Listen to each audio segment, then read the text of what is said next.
Hey everyone, I'm Alex and this is Big Al Books. Today I'm doing the bookshelf scavenger hunt. I'm not sure who originally created this video, but I just recently saw Shawn The Book Maniac do a version of this tag, and it looked like a lot of fun because basically you're just given a list of prompts and you have to try to find books on your shelves that meet these prompts. So really it's just an excuse to rifle around through your books, which is one of my favorite pastimes anyway. I hope you enjoy this bookshelf scavenger hunt, and my time starts now. Alright, so I'm officially starting my stopwatch. My first prompt is to try to find a book that has a car on the cover.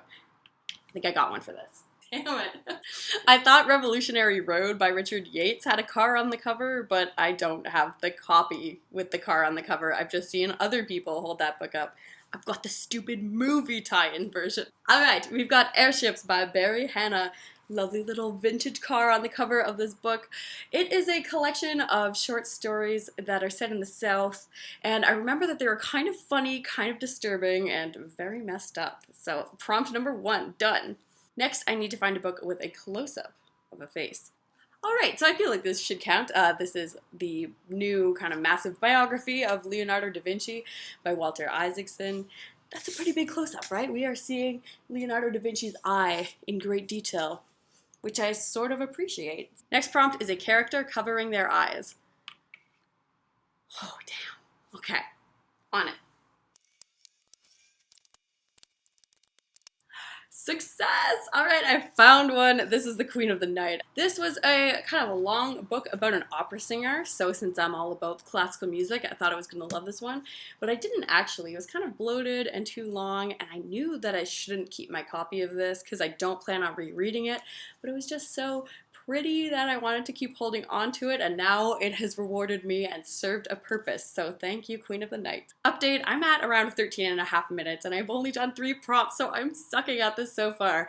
Our next prompt is a silhouette.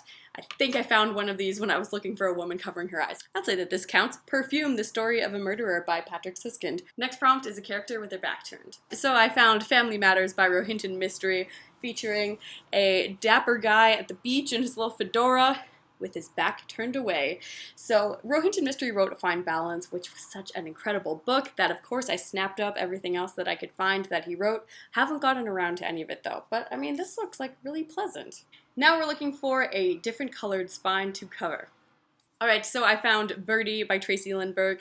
It's got this poppin' pink spine, but then when you flip to the cover, a little bit more muted in color, which really helps the face kind of pop out. So I actually really like the design of this book and also the contents. This is a really good one. Find a book with 3 characters on the cover.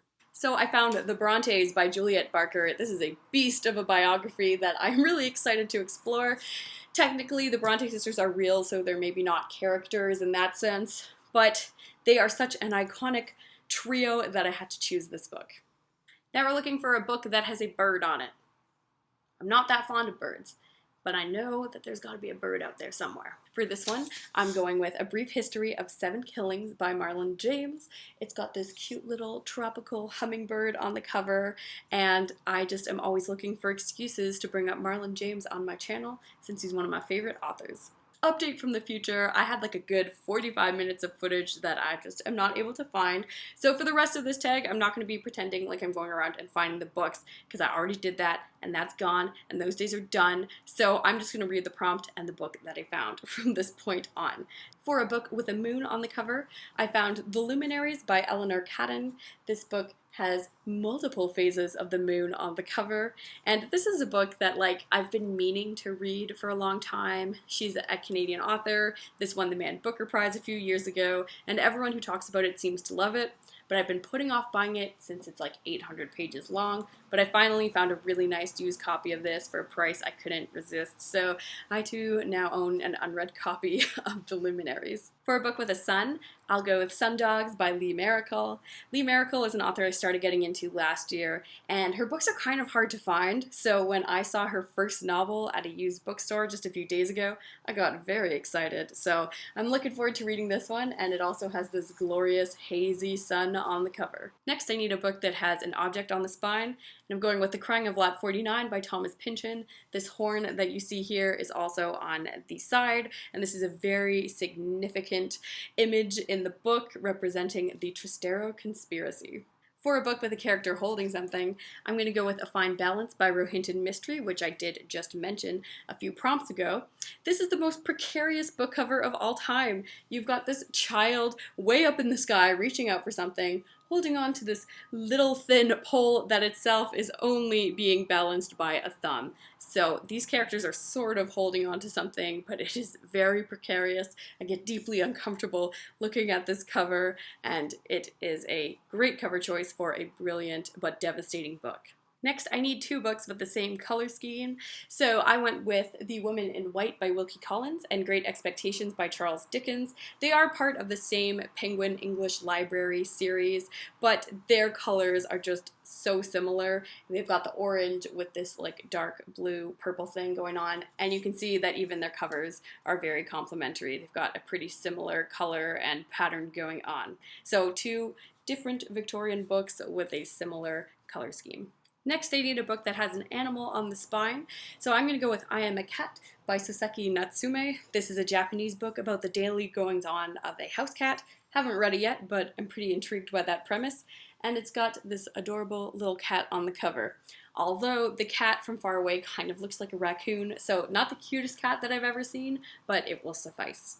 The next prompt, I need a book with an ampersand, and instead of running around my shelves trying to find that pesky ampersand symbol, I thought I would go with this instead. This is ampersand the monkey. So it's kind of cheating, but I figured that a monkey is a lot cuter to look at than an annoying symbol. So we're going to go with this. This is the Why the Last Man series by Brian K. Vaughan. Ampersand is the cute little sidekick, but he also creates a lot of trouble. So he's an adorable and pesky monkey character. For a book that features a character wearing a necklace, I chose Margaret the First by Danielle Dutton. She's got kind of multiple little necklaces on her neck here, so real glamazon over here. This is a book that I saw on a lot of people's year-end best of lists on BookTube, so I did grab myself a copy. Haven't gotten around to it yet, but it's pretty small, so there's no excuse for that, so hopefully I can get to it sometime this summer. Then I need to find a book that I read at least 2 years ago that would really fit a lot of my books here. I am not able to reread all of them constantly, but the one I picked was The Secret History by Donna Tartt. I probably read this about 7 years ago now. I remember I was reading this in September, right when I was starting university, so I had a lot of exciting things happening, and I did not really have the time and dedication to really get into this gloomy read. So this is kind of a book I've been meaning to reread because I didn't love it, but I think I might like it better if I give it another chance. The next prompt is a book that you read from the library. I do this a lot.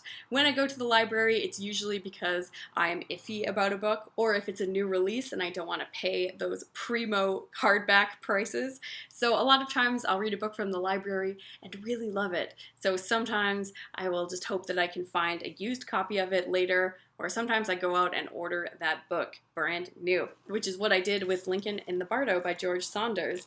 I absolutely loved this one when I read it from the library. Then by the end of the year, the prices for this started to drop down, so I decided to grab myself a copy because I just really enjoyed this book and wanted it in my collection. For a book with a pronoun in the title, I thought I would go with the My Struggle series by Karl Ove Knausgaard. These are kind of a Norwegian sensation where this guy just kind of takes you through his life in great detail. I think My Struggle is such an off-putting and ridiculous name for this series of books because it's not really like he's gone through anything that arduous that he's really had to struggle through life. I mean, I get everyone goes through their own personal problems, but to call your book series that is pretty crazy. So I think that is a funny use of a pronoun in a title, and I was really not sure if I wanted to read these books, but I was also intrigued at the same time. And I have been enjoying the series for the most part, especially the first book in the installment. Continuing with the grammar, we need a book that has a verb in the title, and I chose Unsettling Canada, A National Wake-Up Call by Arthur Manuel, who was an amazing Indigenous activist. I like this title for a lot of reasons, mainly because it could mean different things, right? Unsettling can refer to the process of decolonization and recovering from the damages that settler colonialism has had on Indigenous communities and nations. but I also like the idea of this process of coming together and reclaiming their traditional rights is sort of unsettling for Canadians and the settlers who have benefited from this system of oppression for so long. So this is a great title for a really cool book. The next prompt is a book by a male author, which I think is so funny, like as if that is challenging or obscure, right? My shelves are just overflowing with male authors. That's kind of the way it is.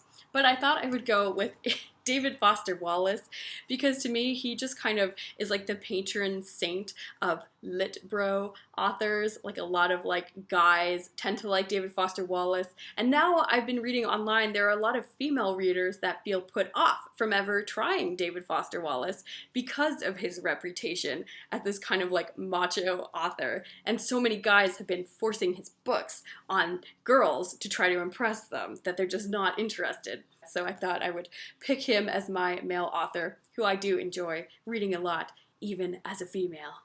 For a book that has a shiny font that's not metallic, I'm going to go with this version of Villette by Charlotte Bronte. I mean, we've got all this kind of like shiny writing, a nice shiny red spine. I really like this edition of the book, and it just really glows on my shelves if it gets caught in the sunlight. Next, I needed a book that has a tagline, and I looked through a lot of my books, and I was not able to find a single one of them that had a tagline. So then I started going through my boyfriend's shelves, and he reads more science fiction, so I was able to find a book. This is The Time Ships by Stephen Baxter, with this little tagline, "An astonishing quantum voyage to the far future." I do not know what the heck that means. That's not exactly enticing me to ever want to read this book, but I'm sure for sci-fi fans that sounds thrilling. Next, I need a book that has a symbol that is not a heart, and I'm going to go with Junkie by William Burroughs. Obviously, this syringe is very symbolic of heroin addiction, and I think the fact that there's like a little man's face in there is also symbolic of the way that addiction just consumes you and you're very trapped inside the experience. So that's how I'm going to interpret this symbol. For a book that has a 3-word title, I instantly thought of Crime and Punishment by Fyodor Dostoevsky. Such an iconic title. It's snappy in English, and it just really makes you think so much about what this book is going to be about. For a book with a couple on the cover, I went with At the Existentialist Cafe by Sarah Bakewell. On the cover, we see here Simone de Beauvoir and Jean-Paul Sartre, who were a real French existential power couple. Of course, there's the third wheel here, Camus, but you know, we can just kind of block him off, and it looks like these two are on just a nice little intellectual date. Next, I need a book that has a pattern on the cover, and I was looking around my shelves trying to see if I had any leopard print books, since that is my favorite pattern, but apparently I don't. So if you know of any books with leopard print on them, please recommend them to me, because I need that in my life. Instead, I decided to go with these vintage Russian classic editions. They just have these beautiful, contrasting, kind of complementary patterns on the covers, and it just makes for a stunning book. For a book that I haven't read, that wasn't difficult to find. My TBR is out of control, so a lot of the books around here are unread. Unfortunately, wish I had more time to dedicate to that cause. But I decided to go with A Portrait of the Artist as a Young Man by James Joyce, partly to show off this stunning edition, but also since James Joyce is an author that I have just been kind of putting off for a really long time.